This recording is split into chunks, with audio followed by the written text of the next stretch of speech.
이 시간이 어떤 면에서는 어떻게 생각하니까 여러분한테 젊은 우리 청년들한테는 수지 맞은 것 같기도 하고, 제 생각할 때는 이거 좀 내가 손해보는 것 같기도 하고 그래요. 왜 그런지 아세요?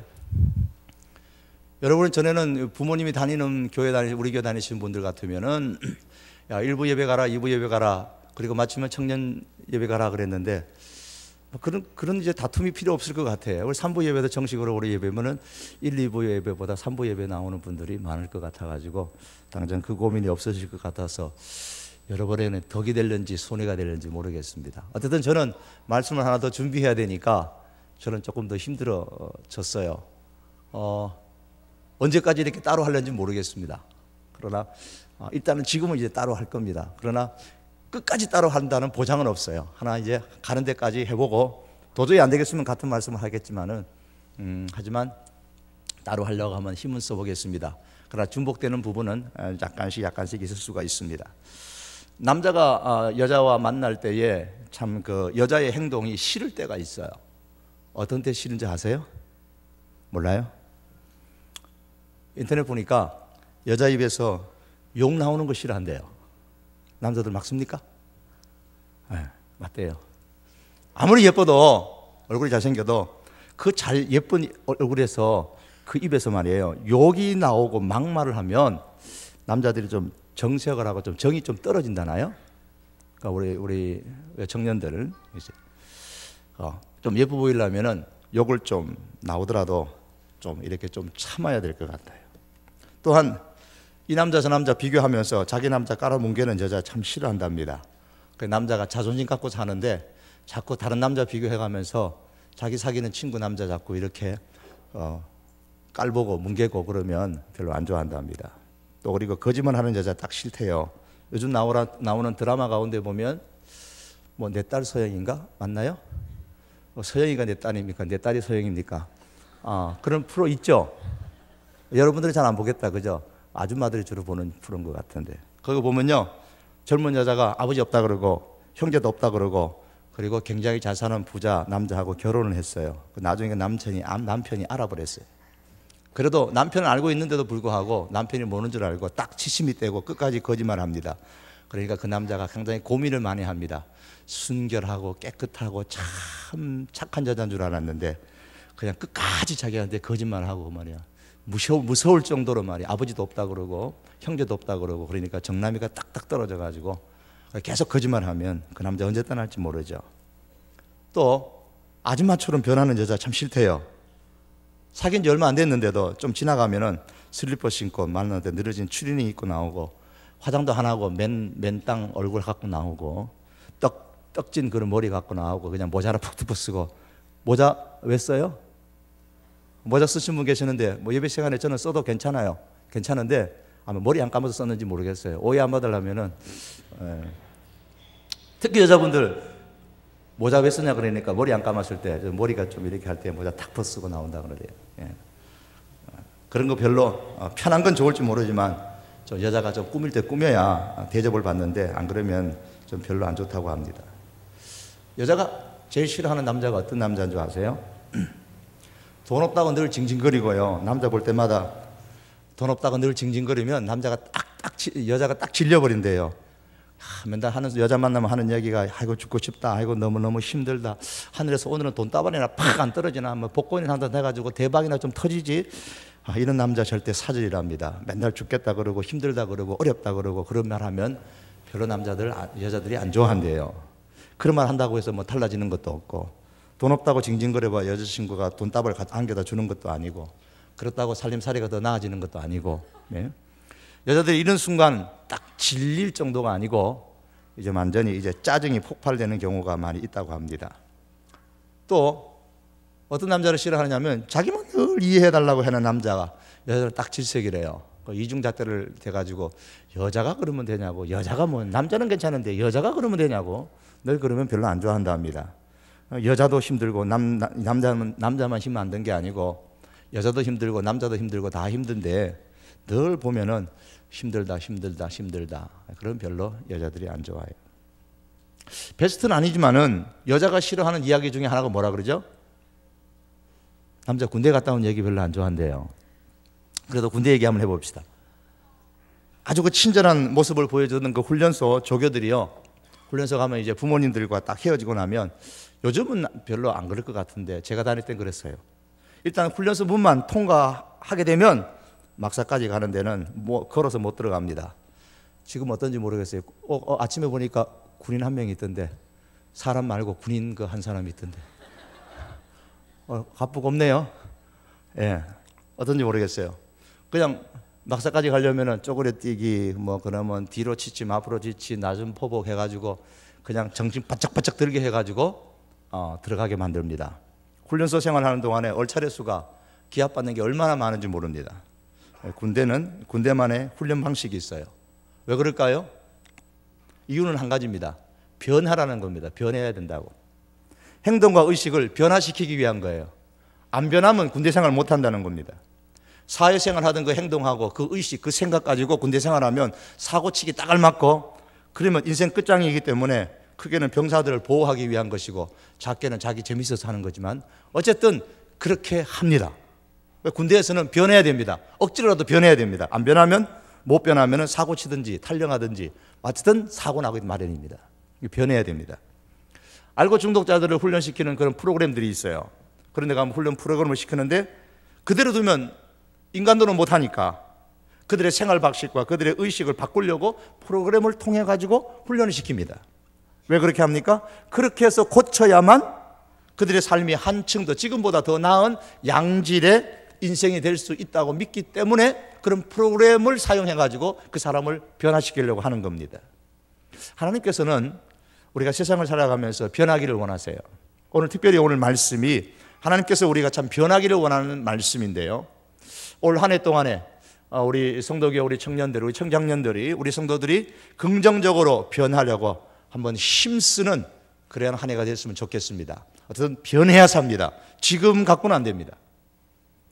오늘 본문은 바벨론의 포로로 잡혀가서 죽지 못해서 아주 비참하게 사는 유대 사람들을 향해서 주시는 하나님의 말씀입니다. 그리고 유대 사람뿐만 아니라 오늘 우리들에게도 주시는 말씀입니다.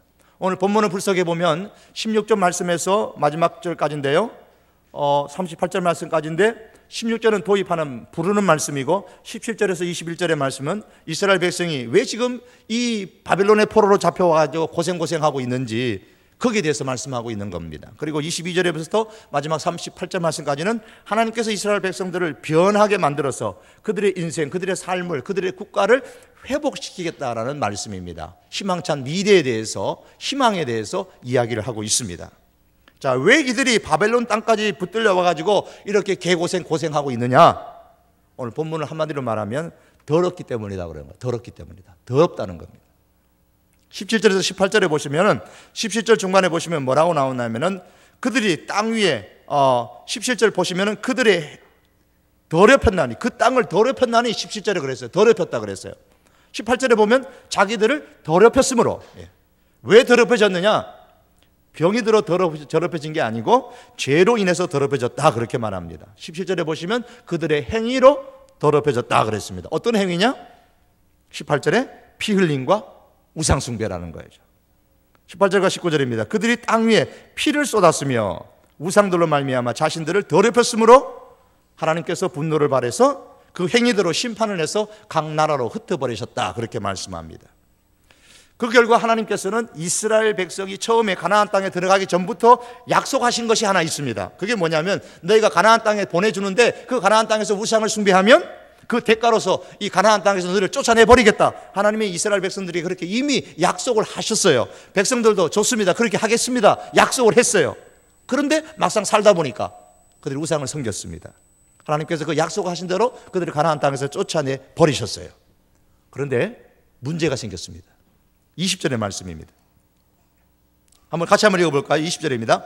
좋을까봐 싶어가지고 20절 같이 읽습니다. 시작. 그들이 이른바 그 여러 나라에서 내 거룩한 이름이 그들로 말미암아 더러워졌나니 그 사람들이 그들을 가리켜 이르기를 이들은 여호와의 백성이라도 여호와의 땅에서 떠난 자라 하였습니다. 금방 읽으면 내용이 언뜻 안 들어와요. 국어 문장 실력이 좋아도 금방 안 들어옵니다. 자, 이방 나라의 사람들이 이렇게 말하는 거예요. 자, 이스라엘 백성이 가나안 땅에 있게 하겠다는 것은 하나님의 약속인데 믿진 않아도 들은 게 있거든요.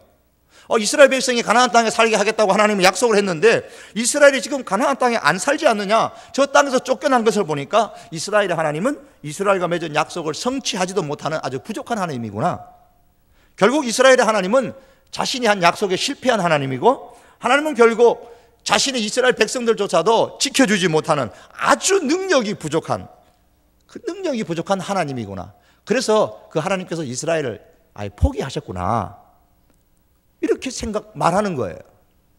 하나님의 이름이 지금 모욕을 받게 되는 겁니다. 이스라엘이 피 흘림과 우상 숭배로 가나안 땅을 더럽혔기 때문에 본래 약속하신 대로 이스라엘에게 벌을 주어서 가나안 땅에서 쫓아내신 것뿐인데도 불구하고 이를 보고서 말하기 좋아하는 그 이방의 사람들, 안 믿는 사람들, 하나님 안 믿는 사람들이 야, 그 하나님 능력 없다. 야, 그 이스라엘 하나님은 실패한 하나님이다. 봐라, 그 이스라엘을 가나안 땅에서 살게 하겠다고 약속해놓고 가나안 땅에 이스라엘 사람들이 없지 않느냐.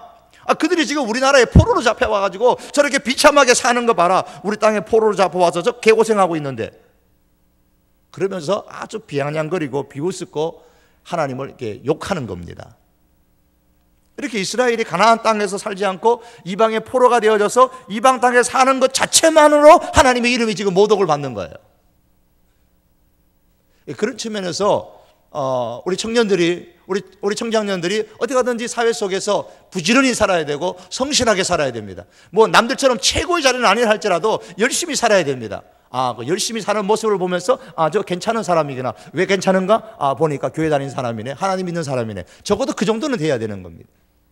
누구나 다 최고의 자리에 올라가지 못한다 할지라도 적어도 세상 사람 볼 때에는 성실하게 살아가는 모습은 보여줘야 됩니다. 그래야 하나님의 이름이 욕을 안 먹어요. 여기 이제 하나님의 딜레마가 있습니다. 한편으로는 약속에 의해서, 하나님의 공의에 의해 가지고 쫓아내버려야 됩니다. 우상 숭배했으니까, 가나안 땅에 약속한 대로 약속했으니까 쫓아내버려야 됩니다. 쫓아냈어요. 다른 한편으로는 하나님의 이름이 지금 그것 때문에 욕먹는 겁니다. 그래서 욕먹는 것을 막으려면 이스라엘 백성을 가나안 땅에 살게 해야 됩니다. 자, 이 문제를 하나님께서 어떻게 해결하시느냐?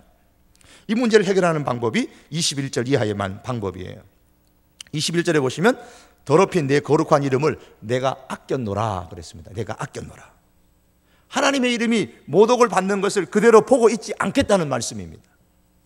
하나님께서 자신의 이름을 위하여서 자신이 실패한 하나님이 아니라는 것, 자신이 능력이 없는 그런 하나님이 아니라는 것을 드러내기 위해서 지금 이스라엘을 가나안 땅으로 돌아오게 할 것이다 라는 말씀입니다. 아니, 이스라엘이 돌아오게 될 가나안 땅은 이전에 살았던 가나안 땅보다 더 좋은, 마치 에덴 동산과 같은 곳으로 회복시켜 줄 것이다, 그렇게 말씀을 하셨습니다. 그러나 쫓겨났을 때의 모습으로는 안 됩니다. 그렇게 하는 것은 하나님의 공의에 맞지 않는 거예요. 약속한 것과는 다른 거예요. 그래서 뭔가 새로운 변화가 일어나야 됩니다. 그래서 하나님은 이스라엘을 변화시키시고 회복시키셔서 가나안 땅으로 오게 만들어 줄 것이다, 그렇게 말씀합니다. 어떻게 회복시켜 주시느냐? 25절에 우리가 읽었는데 맑은 물로 정결케 할 것이다 그랬습니다. 맑은 물로 너희에게 뿌려서 너희로 정결하게 하겠다 그랬습니다. 그래서 모든 우상 숭배에 더러운 것에서 너희를 정결하게 할 것이다. 더러운 거 다 씻겠다는 겁니다. 이 말씀은 무슨 말씀이냐? 이거 용서하겠다는 말씀이에요. 용서. 하나님께서 용서할 마음을 지금 품고 계시겠다는 거예요. 그 다음에 26절에 보면 새 영을 부어서 부드러운 마음을 갖게 해주겠다 그랬습니다. 26절에 보십시오. 새 영을 너에게 두고서 새 마음을 너희에게 주되 육신에서 굳은 마음을 제하여 버리고 부드러운 마음을 주겠다 그랬습니다. 부드러운 마음은 어떤 마음입니까? 부드러운 마음, 받아들이는 마음이에요. 부드러워 하는 거 말고요, 부드러운 마음, 받아들이는 마음이에요. 하나님께서 받아주시겠다는 거예요. 그 다음에 27절에 보면 새 영으로 더 부어주셔서 말씀을 지킬 수 있는 힘, 말씀을 지킬 수 있는 그런 의지를 갖게 해주겠다 그랬습니다. 그래서 내 영을 너희 속에 두어서 너희로 내 율례를 행하게 하리니 너희가 내 규례를 지켜 행할지라 그랬습니다. 그리고 28절에 나가면 이렇게 내면이 변화되어지면 삶을 회복시켜 주겠다 그랬습니다. 28절에 내가 너희 조상들에게 준 땅에서 너희가 거주하면서 내 백성이 되고 나는 너희 하나님이 되리라. 너희 조상들에게 준 땅, 즉 가나안 땅에서 너희가 거주하게 만들어 주겠다. 그리고 너희는 내 백성, 나의 백성이 될 것이다. 그렇게 말씀합니다. 변화를 통하여서 하나님께서 이제 관계를 회복시켜 주시겠다고 약속하셨습니다. 그리고 하나님과의 관계 회복은 무엇으로 이어지느냐? 경제의 회복, 다시 말하면 삶의 회복으로 이어집니다. 29절에서 30절 말씀입니다. 경제를 회복시켜 줄 것을 말씀하죠.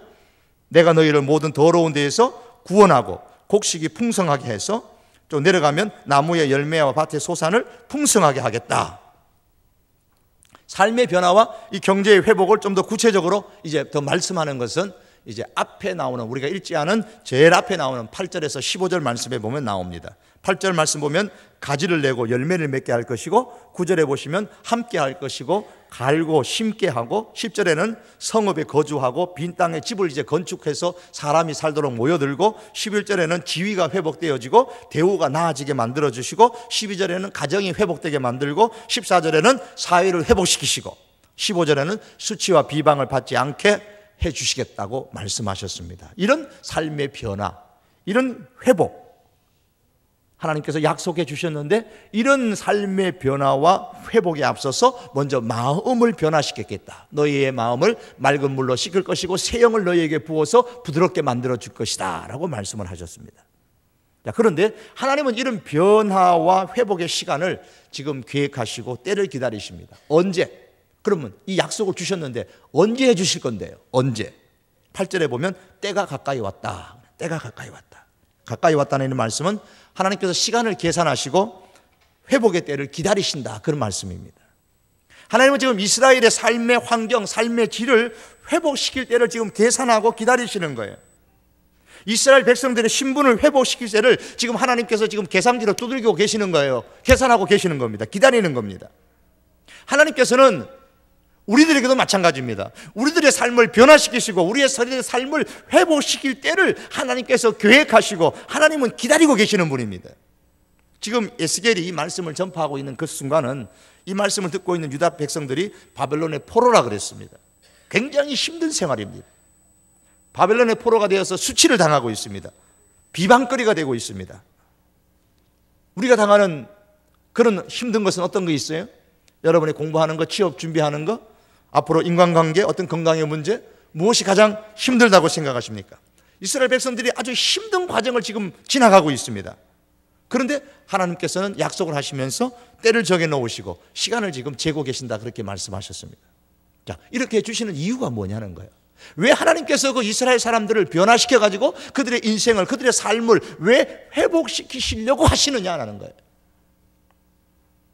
이스라엘이 바벨론에 살면서 그냥 눈물 흘리고 그냥 콧물 흘리면서 아이고 하나님 우리가 잘못했습니다, 정말했습니다, 용서해 주십시오, 그렇게 회개했기 때문에 하나님께서 그들의 모든 것을 용서하시고 그들의 삶을 변화시키시고 그들의 인생을 회복시켜 주시겠다고 약속하셨느냐?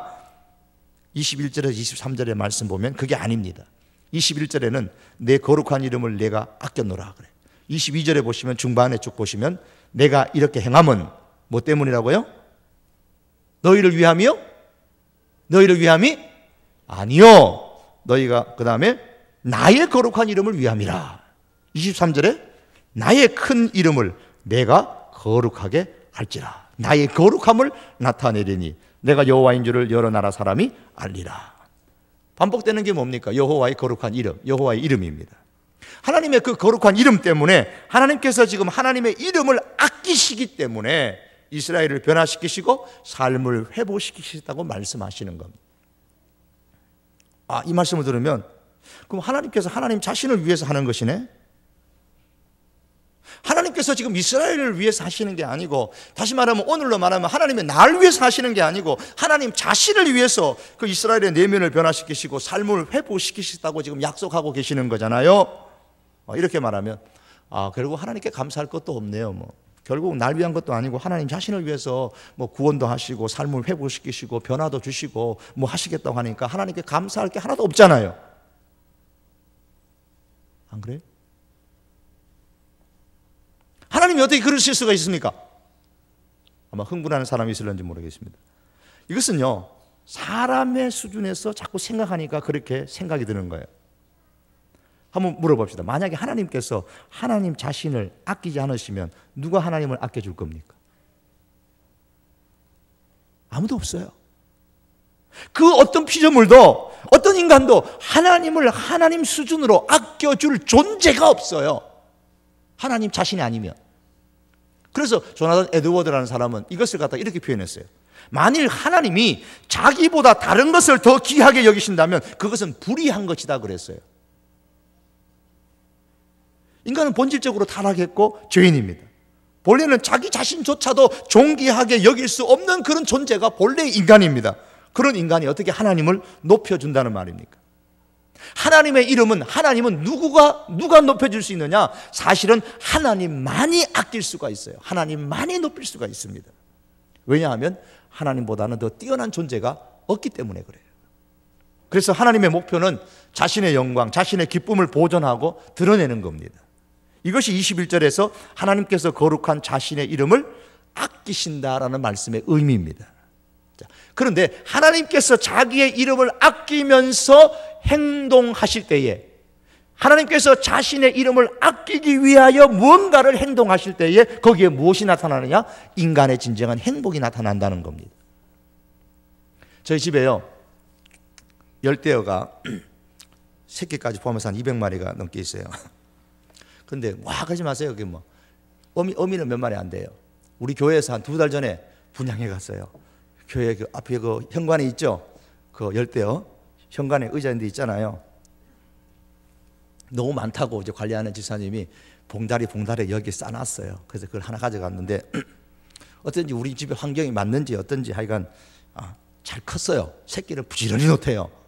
부지런히 나가지고 제가 그거 보면서 카톡에도 썼습니다만, 야 우리 교회가 이렇게 부지런히 성장했으면 좋겠다. 근데 열대어 보면서 내가 그 생각한다니까요. 맨날 우리 몇 마리지? 2달 동안 새끼 낳았는데 한 200마리가 넘어요. 새끼가 그냥 바글바글 합니다. 그 새끼만 따로 모아놨더니요, 요만한 통에 모아놨더니만은 공기가 부족한지 너무 바글바글해서 질식해가지고 밑에 어저께는 10마리 죽어버렸더라고요. 새끼가 좁은 데서 넣어놨더니까요. 우리 부부가요 열심히 먹여줍니다. 물도 잘 갈아줍니다. 만일 먹이를 주지 않으면 새끼가 굶어 죽는 것은 물론이겠지만 그 이전에 우리 부부가 몹쓸 인간이 됩니다. 너 열대어 굶겨 죽였어? 몇 마리나? 200마리. 웬일이냐? 그 인간이 그 목사가 돼가지고 그렇게 그 불쌍한 그 열대어 새끼와 200마리나 죽였어. 누군가 저한테 뭐라 안 그러겠어요? 몰라서 그렇지.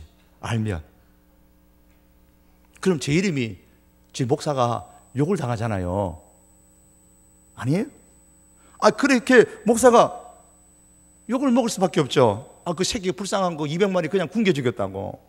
그래서 그 소리 안 들으려고 어쨌든 부지런히 먹이도 주고 물도 열심히 갈아주고. 누굴 위해서?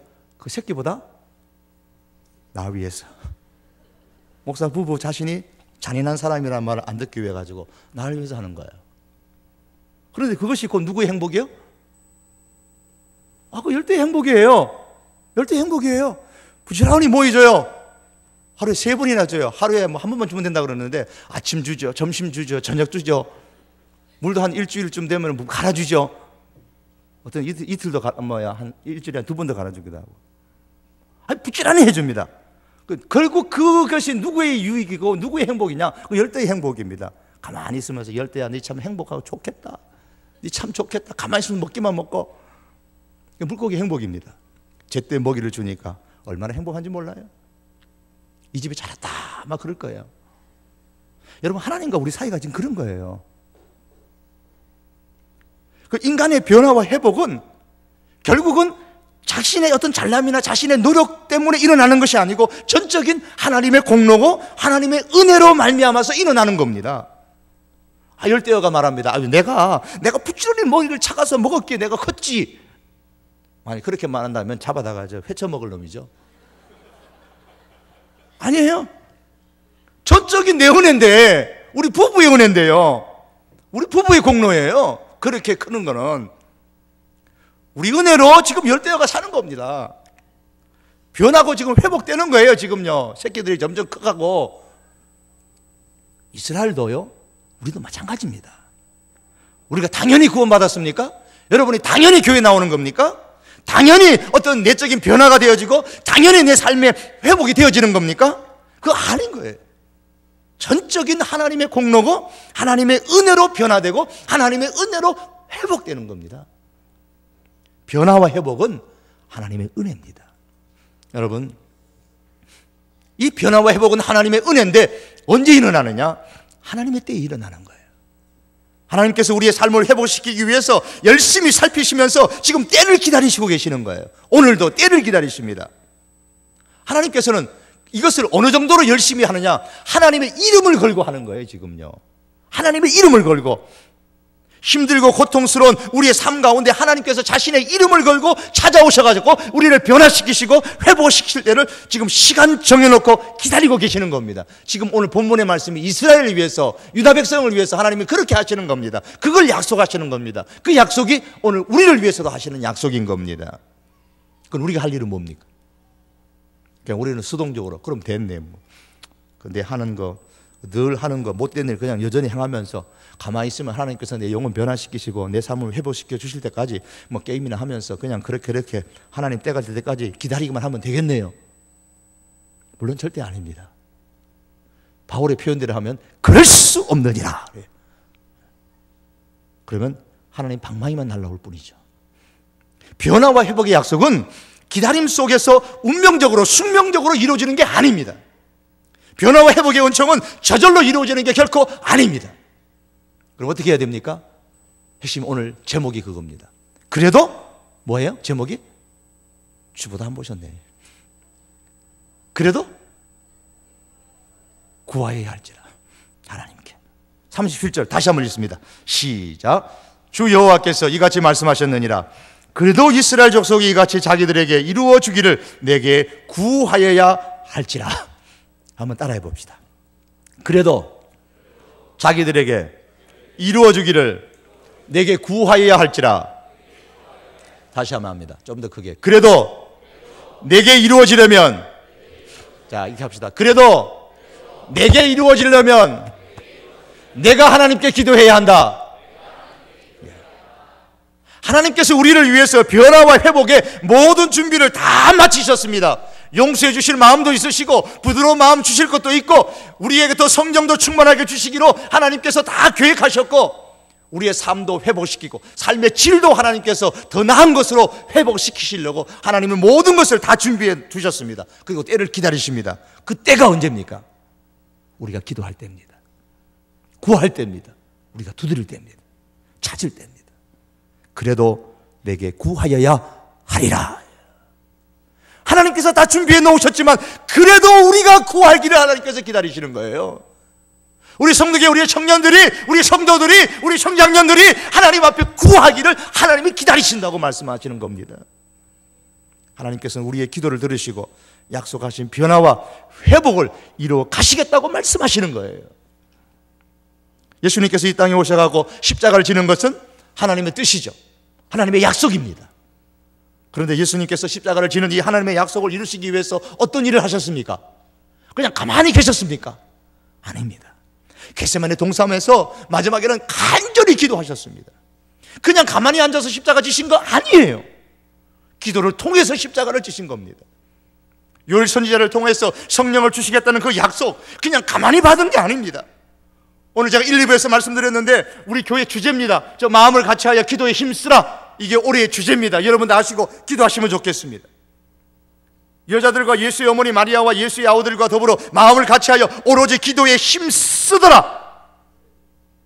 성령을 주시겠다고 약속하셨습니다. 그래도 성령을 구해야 합니다.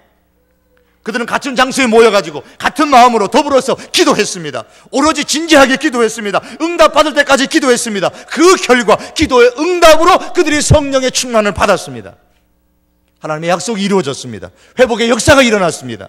새 영이 뭡니까? 성령이에요. 성령이 임해서 그들의 마음에 굳은 마음을 제거해 주셔서 부드러운 마음을 만들어 주셨습니다. 성령의 마음을 주셨습니다. 성령의 그들의 마음이 임하심으로 말미암아 하나님의 말씀을 지킬 수 있는 힘이 생겼습니다. 나는 교회 다니는데도 말씀을 한번 지켜보려고 결심했는데 정말 3일이 아니라 이틀도 안 가. 성령의 충만을 받아보십시오. 가능합니다. 이 모든 것이 제자들을 비롯한 초대교회 성도들의 기도를 통하여서 이루어졌습니다. 구함으로 통하여서 이루어졌습니다. 우리 청년들 여러분, 우리 청장년 여러분, 사랑하는 성도 여러분, 아무리 우리를 향한 하나님의 변화와 회복의 약속이 확실하더라도 하나님께서는 우리가 기도할 때에 우리의 내면을, 우리의 심령을 변화시키시고 우리의 삶을 회복시키시는 겁니다. 올 2013년도 우리 내면의 변화, 내 내면의 변화와 삶의 회복을 위해서 여러분 기도하시기를 바랍니다. 그래서 하나님께서 약속하신 변화와 회복이 약속으로 끝나는 것이 아니고 우리의 심령과 삶 속에서 일어나는 은혜가 있기를 바랍니다. 우리가 구하지 아니하면 그냥 하나님은 계속해서 때를 기다리고 계세요. 언제까지인지 몰라요. 우리가 구할 때까지. 여러분 기억하십시오. 변화와 회복은 저절로 이루어지는 거 아닙니다. 여러분 아무리 엘리베이터가 설치되어 있어도 그 엘리베이터 절대 저절로 안 올라갑니다. 엘리베이터 타고 기다려보세요. 올라가는가? 안 올라갑니다. 배를 눌러야 올라갑니다. 기도의 배를 누르셔야 됩니다. 5층까지 가고 싶으면 5층의 배를 눌러야 되고요, 6층, 7층까지 5층 눌렀는데 절대 안 올라갑니다. 10층 배를 누르면 10층까지만 올라갑니다. 60층 배를 누르면 60층까지 올라갑니다. 100층 배를 누르면 100층까지 올라갑니다. 배를 누르는 것만큼 엘리베이터는 올라갑니다. 기도하는 것만큼 하나님의 회복의 역사가 일어나게 됩니다. 하나님의 변화와 회복의 역사를 우리에게 주시는 겁니다. 기도의 배를 누르시기를 바랍니다. 오늘 여기 참여하신 우리 사랑하는 성도교회 우리 청년들, 우리 청장년 여러분들이, 우리 사랑하는 성도 여러분, 마음을 같이하여 오로지 진지하게 끈기 있게 기도함으로 통해서 이 하나님의 변화와 회복의 약속을 받아 누리는 이 한 해가 되시기를 바랍니다. 우리 내일부터 우리 신년 새벽 부흥회가 있습니다. 어른들의 천국 잔치라고 생각하지 마시고 청년들이 앞장서 가지고 새벽에 일어나는 것이 힘드시겠지만은, 그러나 저녁에 좀 일찍 주무시더라도 새벽에 일어나셔서 함께 이 기도의 시간에 동참하시고 올 한 해 동안 기도함으로 통해서 하나님께서 내 심령의 내면을 변화시켜 주시고 지금보다 더 나은 나의 모습으로 하나님께서 이끌어가 주시고 지금보다 더 나은 나의 삶의 회복을 이끌어 주시는 그런 하나님의 역사를 그래도 구하여야 할지라 기도를 통해서 경험하시는 여러분 되시기를 주님의 이름으로 축복합니다. 기도하시겠습니다. 다시 한 번 더 우리 한번 기도합시다. 변화와 회복은 저절로 이루어지는 것이 결코 아닙니다. 하나님은 우리에게 분명히 그래도 내가 너희를 위해서 약속했지만 그래도 구하여야 한다고 말씀하셨습니다. 하나님, 이 한 해 내 심령의 변화가 나서 지금보다 더 나은 모습으로 되기를 원합니다. 지금보다 더 나은 모습으로 주께로 가까이 가기를 원합니다. 내 내면에 이대로 안 됩니다. 하나님 변화시켜 주시옵소서. 하나님, 내 삶이 지금 힘든 가운데 있습니다. 주여, 내 삶의 질을 회복시켜 주시옵소서. 이 한 해에 회복시켜 주시옵소서. 우리 다 같이 한번 통성으로 기도하시겠습니다. 살아계신 여호와 하나님 아버지여, 이 시간 사랑하는 우리 청년들입니다. 사랑하는 우리 청장년들입니다. 이들의 가정을 하나님 변화시켜 주시기를 원합니다. 이들의 삶을 하나님 회복시켜 주시기를 원합니다. 그래도 하나님이여, 우리에게 너희는 나에게 구하여야 할지라고 말씀하셨습니다. 전능하신 여호와 하나님 아버지여, 우리가 하나님 앞에 구하게 하여 주시옵소서. 하나님, 가만히 앉아서 기다리지 말게 하여 주시옵소서. 하나님의 약속만 믿고 하나님의 약속만 붙들고 가만히 있지 않게 하여 주시옵시고, 아버지, 내 심령의 변화와 삶의 회복을 위하여서 우리 하나님 앞에 구하는 하나님의 사람들 되게 하여 주시기를 아버지 하나님 간절히 원하옵고 기도하옵나이다. 전능하신 여호와 하나님 아버지여, 우리 청년들, 우리 아버지의 청장년들, 우리 성도들의 심령에 하나님 이 한 해 동안 역사하여 주시옵소서. 기도하는 심령 가운데 역사하여 주시옵소서. 변화시켜 주시옵소서. 새 영을 부어 주시옵소서. 부드러운 마음을 주시옵소서. 성령의 충만을 주시고 저들의 삶을 하나님이여 더 나은 모습으로 회복시켜 주시옵소서. 기도의 사람으로 이 은혜를 경험하게 하여 주옵소서. 예수님의 이름으로 기도합니다. 아멘.